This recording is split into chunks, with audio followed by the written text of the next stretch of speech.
जो इंग्लिश में बोलो पूरा सेंटेंस आपका इंग्लिश में, जो हिंदी बोलो पूरी भी हिंदी बोलो।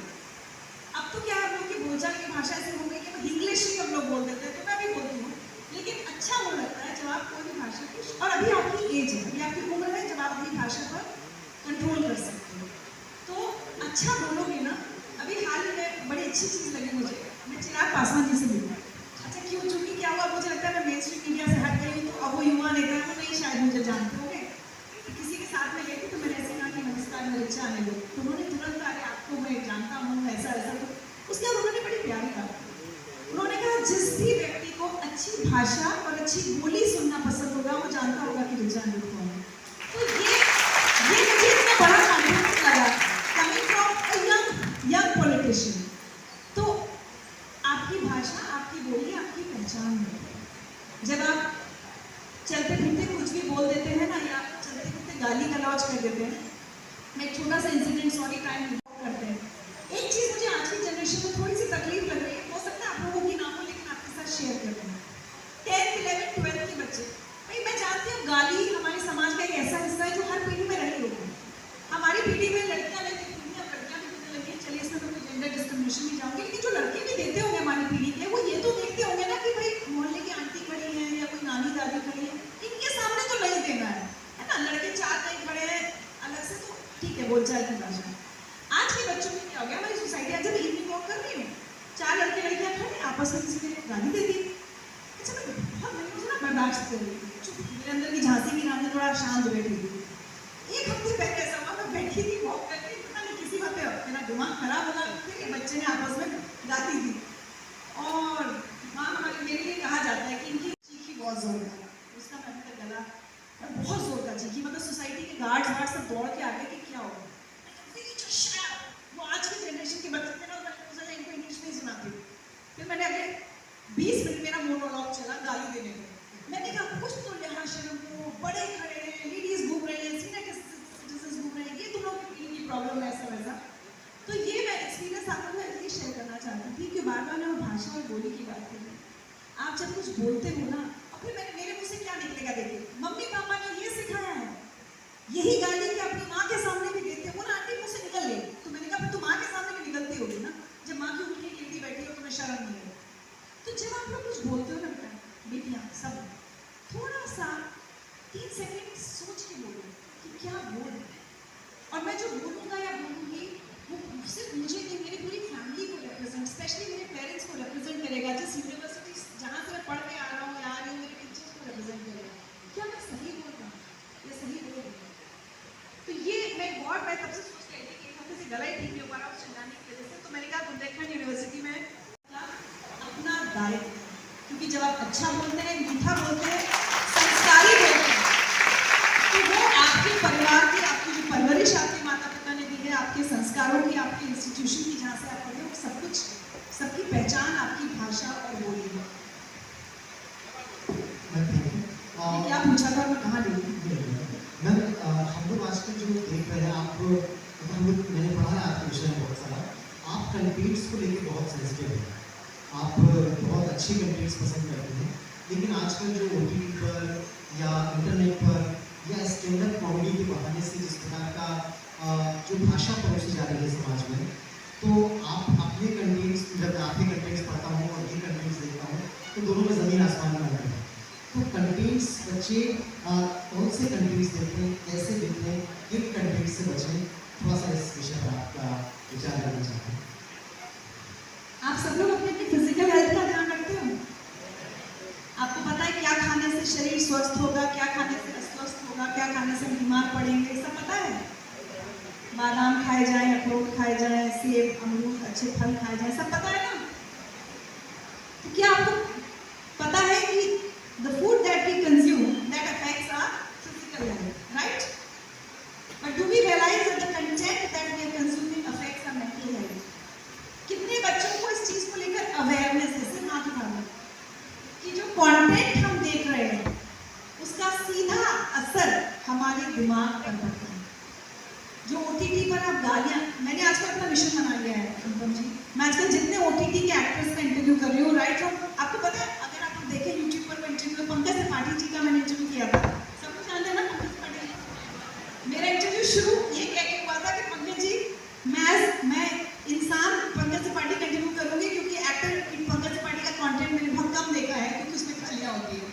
मिर्जा पर वसीम का नाम नहीं पता, लेकिन मैंने इनमें से कुछ नहीं देखा क्योंकि मुझे पता चला कि उसने गाना है। तो पंकज जी ने भी कहा बहुत अच्छा करती हैं आप, हमको गालियाँ देनी भी नहीं चाहिए। तो मैंने literally as a journalist I am on this mission. फिर अभी मैंने राजेश तेलंग जी का इंटरव्यू किया, उनसे मैंने ये सवाल किया कि भाई रियलिस्टिक कंटेंट बनाने के लिए क्या गाली डालना ज़रूरी है?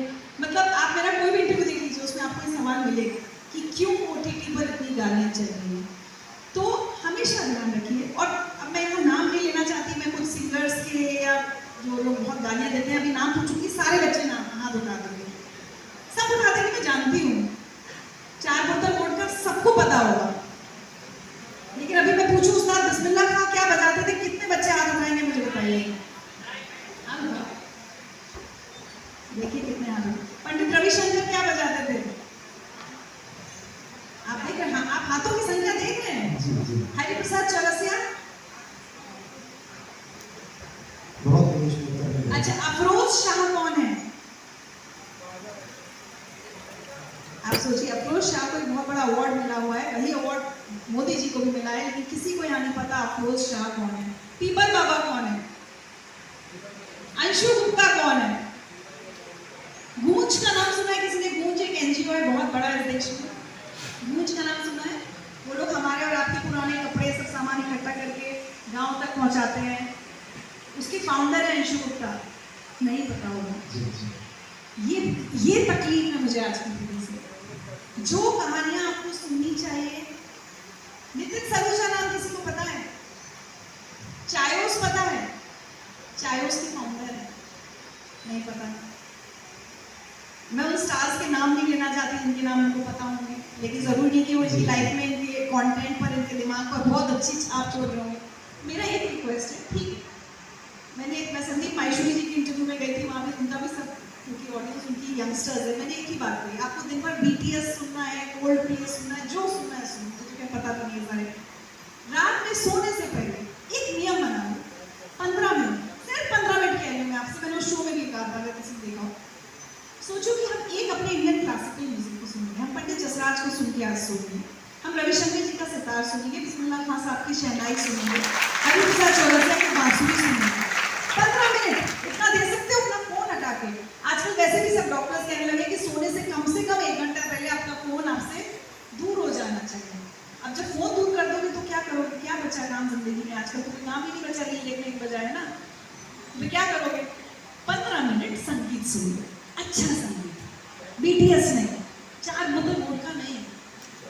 और क्या क्या होता है आजकल, वो लड़की ने शॉर्ट्स पहने, चढ़ा इतने गंदे लिरिक्स हैं, मतलब क्या है ये? आपके दिमाग पर क्या असर डाल रहे हैं? आधे से ज्यादा गाने लड़कियों के लिए डेरोगेटरी होते हैं, और उसी पे लड़कियां डांस कर रही होती है पार्टियों में। हमें एहसास भी नहीं होता कि हम जिस गाने पे डांस कर रहे हैं वो हमारे जेंडर के लिए कितना खराब है। कम से कम लड़कियां तो अवेयर है। किसी के घर में अल्कोहलिज्म, एडिक्शन, नशा कितनी बड़ी बीमारी है। मैंने अपने घर में परिवार के सदस्य को एज एन अल्कोहलिक देखा है, इसलिए जब ये गाना बना 4 बोतल वोट का काम मेरा रोज का, तो मैंने सोशल मीडिया पे लिखा कि इससे ज्यादा गैर जिम्मेदाराना गाना नहीं हो सकता। मैं आप लोगों से हाथ उठाने को नहीं कहूँगी, हो सकता है आपके घर में भी कोई हो जो नशे की लत का शिकार हो, कोई अल्कोहलिक हो, कोई ड्रग एडिक्ट हो। वो पेन देखा है आप लोगों ने घरों में? देखा है? और फिर आप नाचते हो 4 बोतल वोट का काम मेरा रोज का पे। You are glorifying it, you are glorifying drinking alcohol 24 hours a day. आपको गंदी गंदी गालियों को ग्लोरीफाई करते हैं। तो हमेशा इस बात को लेकर सजग होना होगा कि हम जो देख रहे हैं, और जितना गंदा कंटेंट हम देखते हैं, देखिए मार्केट की डिमांड आपको पता है, जितना आप कंज्यूम करेंगे उतना और बढ़ेगा, राइट? मैं जब न्यूज चैनल में थी और मैं कहीं जाती थी तो लोग कहते थे ना न्यूज चैनल पे बहुत बकवास चल रहा है। मैंने कहा आप देख क्यों रहे हैं? वो आप लोगों ने प्रिंस 48 घंटे प्रिंस बच्चा गड्ढे में गिरा था वो दिखाया। मैंने कहा क्योंकि आप लोग देख रहे थे, आप टीआर पे पढ़ा रहे थे, आप टीवी बंद कर देते, कोई नहीं दिखाता। आप जितना गंदा कंटेंट कंज्यूम करेंगे उतना गंदा कंटेंट बनेगा। कितने स्टूडेंट्स हैं यहाँ जो हर साल बिग बॉस जरूर देखते हैं, नियम से रोज देखते हैं, ईमानदारी से आगे बढ़ते हैं। मुझे अपनी फिजिकल हेल्थ के साथ साथ अपनी मेंटल हेल्थ का ख्याल है। ऑलरेडी इस जीवन में बहुत तनाव है, बहुत वो सब है, बहुत स्ट्रेस है। मुझे जाके वहाँ 5 बेवकूफ लोग जो कमरे में बंद होकर, घर में बंद होकर झगड़ा कर रहे हैं, मुझे देखने में कोई इंटरेस्ट नहीं है। तो आप सबको बार बार अपने आप को ये अवेयर करना होगा कि जो मैं देख रहा हूँ, देख रही हूँ, क्या ये मेरे बेनिफिट के लिए है? और देखिए अभी ग्रेजुएशन शुरू हुई, बहुत क्रूशियल टाइम, 4 साल या तो ये सब रील्स देखते देखते बर्बाद कर लीजिए, या मोटिवेशनल स्टोरीज देख। एक बस प्रतीक्षा जी जो मैंने आपको बताई थी वो स्टोरी, जिंदगी में त्रिच्छा, अगर मेरे यूट्यूब चैनल पे आप जाएंगे तो आपको हर दूसरी स्टोरी मोटिवेशन वाली दिखेगी, ठीक है। कोई गरीब बच्चा IAS बन गया, किसी ने IIT कर लिया, सुपर 30 आनंद के बहुत स्टूडेंट्स की हमने इंटरव्यू किया हुआ है। सबसे पहले आनंद जी का इंटरव्यू मैंने किया था बहुत साल पहले। अभी लेकिन आपको सारी स्टोरीज तो नहीं बता सकती, आपको चैनल पे जाना होगा। लेटेस्ट बता देती हूँ, एक प्रतीक्षा तोनवलकर जी हैं, उनमें से उनका नाम आप में से किसी को नहीं पता होगा, लेकिन उनका नाम आपको पता होना चाहिए। किसको पता है? किसी नाम पता है? शो देखा था क्या मेरा? प्रतीक्षा तोनवलकर जी 17 साल की थी, उनकी शादी कर दी गई, और चूंकि गांव में थी तो 17 साल तक उन्होंने 7th क्लास तक की पढ़ाई की थी, होशियार थी। लेकिन 19 की जब तक हुई तो एक बच्चा था 6-8 महीने का, साल भर का, लेकिन हस्बैंड की डेथ हो गई। Husband state bank of India में, मैं बहुत शॉर्ट में बता देती हूँ, आप लोग शो देखना प्लीज, 1-1.5 घंटे का कॉन्वर्सेशन। हस्बैंड चूंकि स्टेट बैंक ऑफ इंडिया में बुक बाइंडर का काम करते थे, तो बैंक से इन्फॉर्मेशन आई कि भाई 100-150 रुपये उनकी सेविंग रखिए, ले जाओ। उस जमाने में तो लेडी ने कहा कि भाई मैं 100-150 तो खर्च हो जाएंगे, मुझे नौकरी दे दीजिए। बहुत गरीब थी, सास ने भी घर से निकाल दिया, बच्चे को खिलाने के लिए खाना नहीं।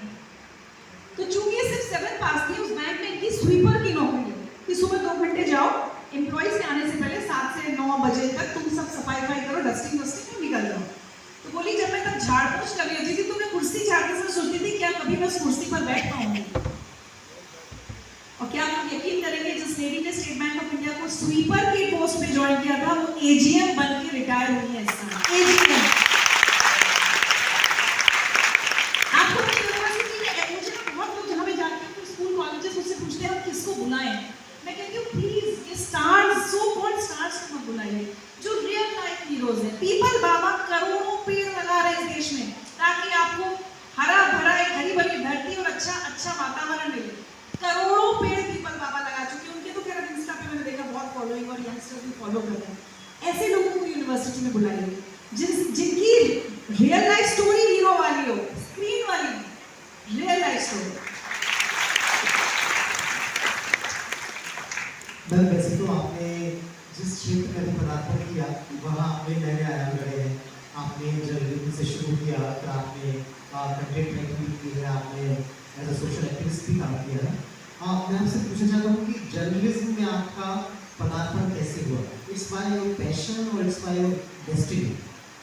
आई थिंक पैशन ये था माइक, मतलब मुझे कभी भी स्टेज फ्राइट नहीं रहा। और सेंट फ्रांसिस की दीदी जूनियर्स हैं यहाँ पर बैठी हुई हैं, नहीं चलिए आपकी जो टीचर्स हमारी, तो मैं हमेशा से डिबेट्स वगैरह में बहुत आगे थी। हालांकि कभी सोचा नहीं था कि इसमें करियर बनाऊंगी, लेकिन डेस्टिनी मुझे, जैसे मैं यहाँ कंप्यूटर कोर्स कर रही थी झांसी में, एप्टेक में, और साथ में BBC बिपिन मैरी डिग्री कॉलेज से मैं BSc कर रही थी। जब मेरी ग्रेजुएशन कंप्लीट हुई, कंप्यूटर का 1 साल रह गया था, वो करने में दिल्ली गई। वहाँ एक मैंने संस्था ज्वाइन की, स्पिक मैके पहले झांसी में बहुत एक्टिव होती थी, म्यूजिक एंड आर्ट कल्चर से रिलेटेड संस्था है, पता नहीं कितनी एक्टिव है। वहाँ मैं ज्वाइन किया और वहाँ पर उनके ऊपर एक प्रोग्राम बनना था, दूरदर्शन की टीम आई थी।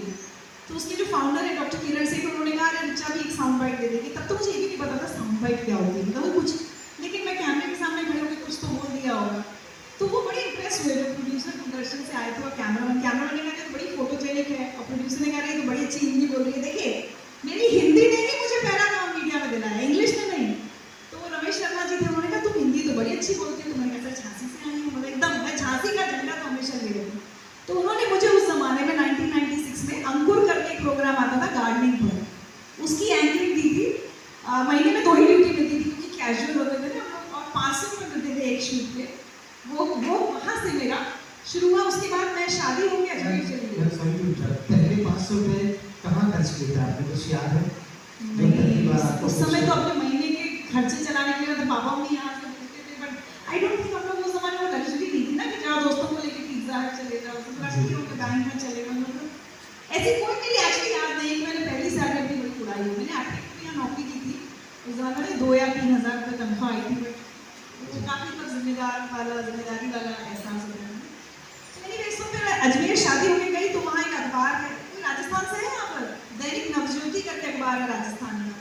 वहाँ पर 2 साल मैंने डेस्क पर काम किया, 1500 रुपये की तनख्वाह पर, 1500 रुपये सैलरी मिलती थी मुझे। और तब ना क्या होता था, मेरे हस्बैंड की तब भी ऑफिसर थे, इंडियन ऑयल में ऑफिसर थे। तो उनकी अच्छा एक चीज़ ये, अगर आप टेका में करते हो ना, दुनिया आपका बहुत सारी चीज़ों में मजाक उड़ाता है, लोग ना फालतू में, कोई लेना देना दो, लेकिन मजाक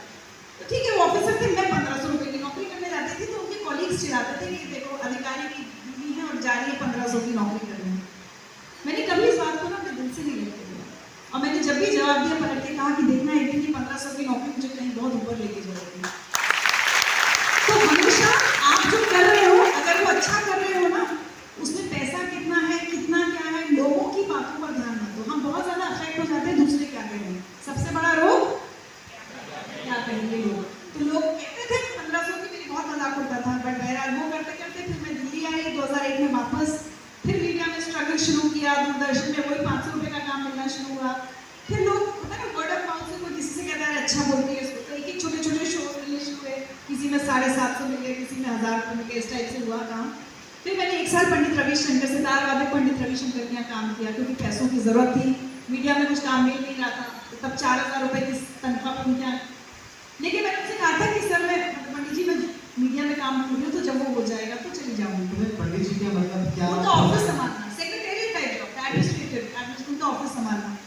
और ठीक 1 साल बाद 2002 में मेरी जी न्यूज़ में एक बड़े कड़े इंटरव्यू के बाद जी न्यूज़ में नौकरी लगी, पहली मेरी।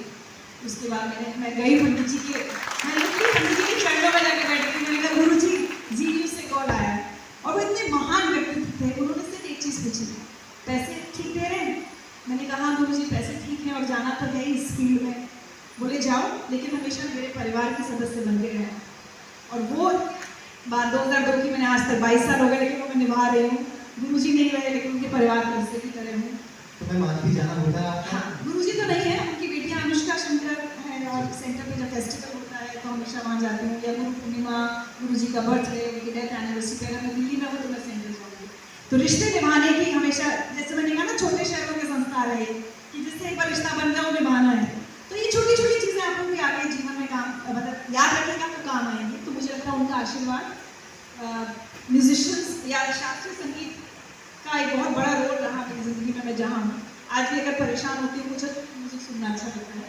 तो ये सारी चीज़ें धीरे धीरे आपकी पर्सनैलिटी को शेप करती है। जब एक बार 2002 में जी न्यूज़ में नौकरी लग गई, फिर वो स्ट्रगल तो कम हुई, फिर वो दूसरा स्ट्रगल शुरू हो जाता है। 20-20 घंटे आपसे नौकरी करवाई जाती है, 12-15 घंटे। तो मतलब एक बार ऐसा हुआ कि मैं अपनी 8-9 घंटे की ड्यूटी करके निकल रही थी ऑफिस से जी न्यूज़ में, तो मेरे बॉस ने देखा, बोले कहाँ जा रही हो?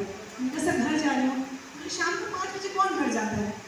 तो मेरे मुँह से निकल गया सर 8 घंटे हो गए। दिहाड़ी मजदूर हो, घंटे कितने काम करती हो? वो अंदर ले गया, उसने 5 घंटे मुझसे और काम करवाया।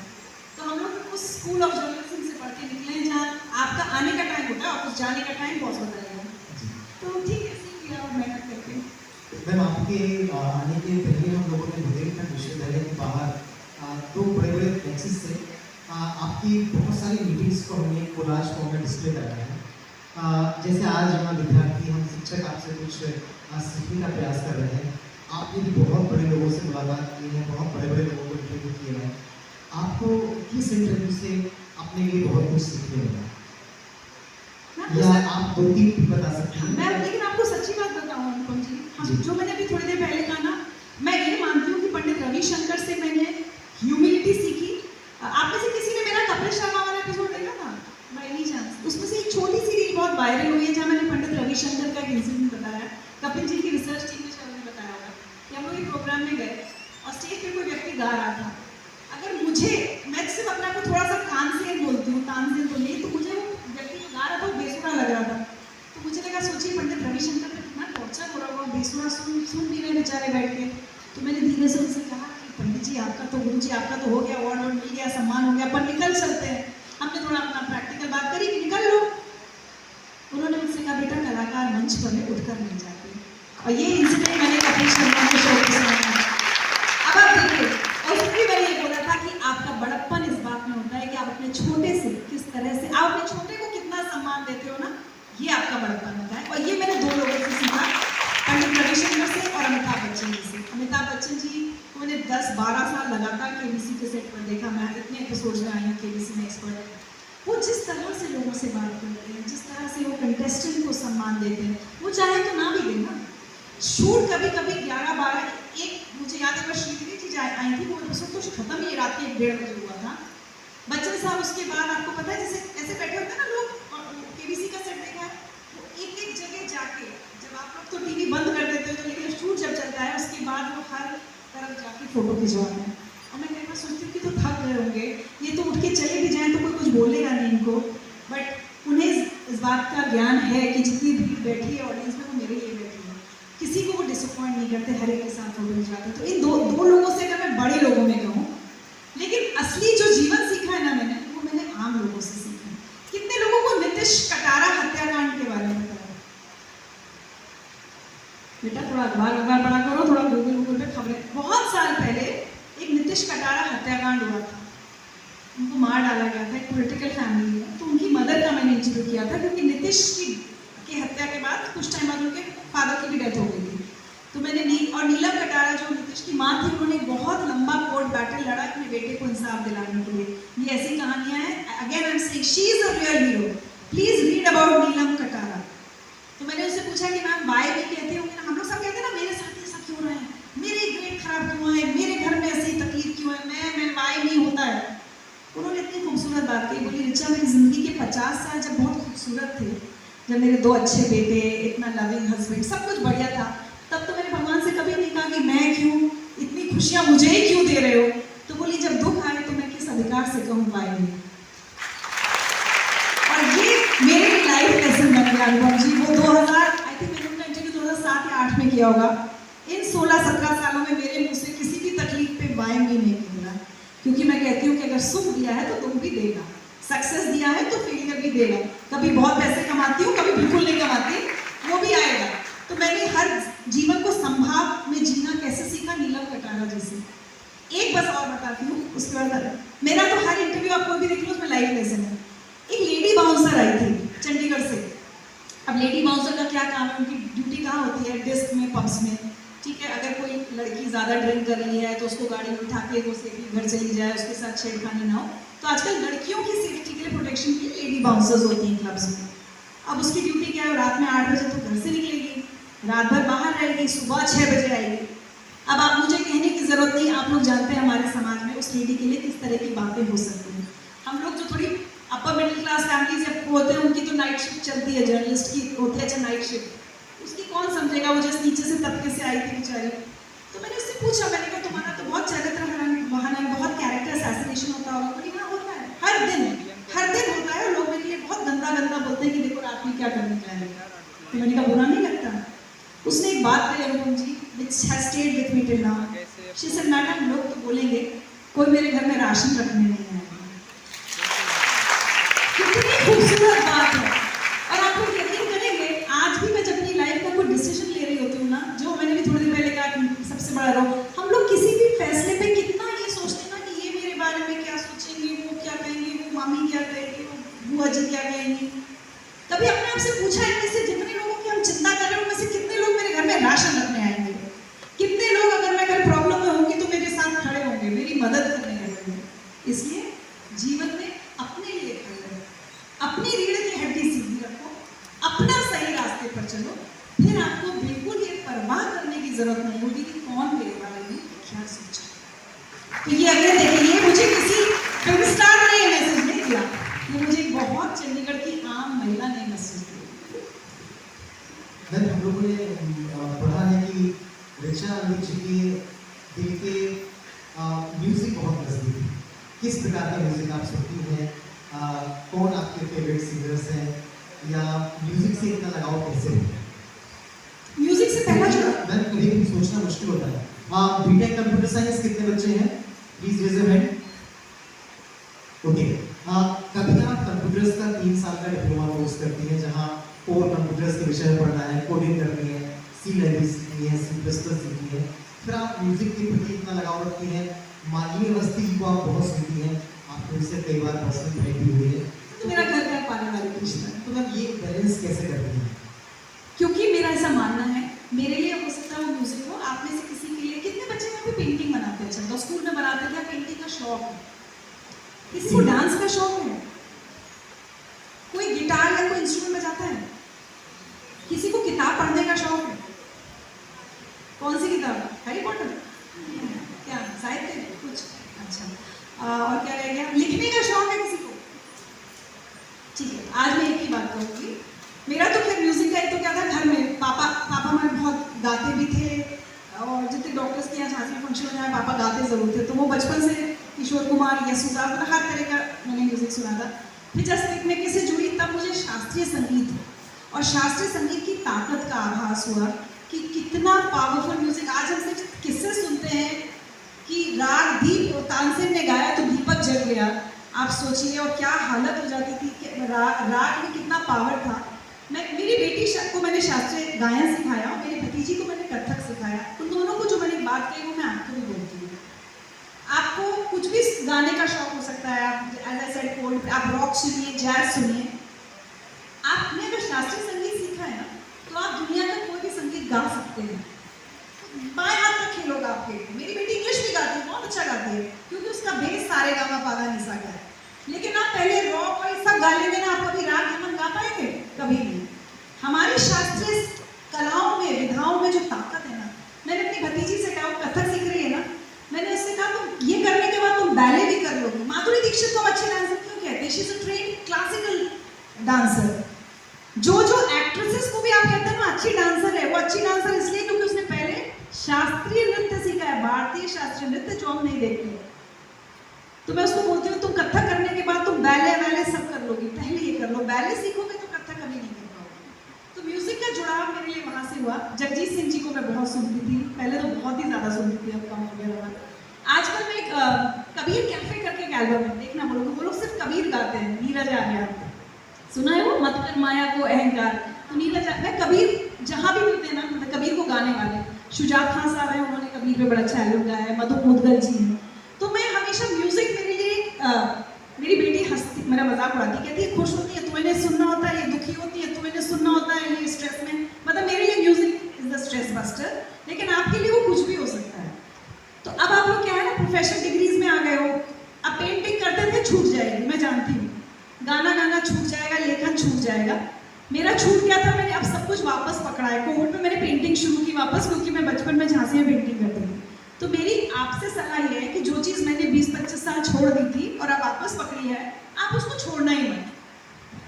आधा घंटा, चाहे सिर्फ संडे निकाल लो। जिनको लिखने का शौक है वो एक बेड साइड एक डायरी रख लो। जब कोई अच्छा सा थॉट आए, होता है ना कुछ बच्चों को कविता लिखने का, शायरी का शौक होता है, मैं जानती हूँ सबको। अब फोन कहना नहीं चाहती मैं, नहीं तो लोग फोन पे लिख लेंगे। एक बेड साइड डायरी लिख रखो, ठीक है? कुछ भी, कोई भी पैशन था ना, उसको थोड़ा सा पकड़े रहो। मैं जानती हूँ पढ़ाई का प्रेशर आएगा, बाद में नौकरी का प्रेशर आएगा, लेकिन अगर उसको पकड़े रहोगे, एक मेरा बहुत स्ट्रॉन्ग बिलीव है, देखो हाईज एंड लोज सबकी लाइफ में आएंगे,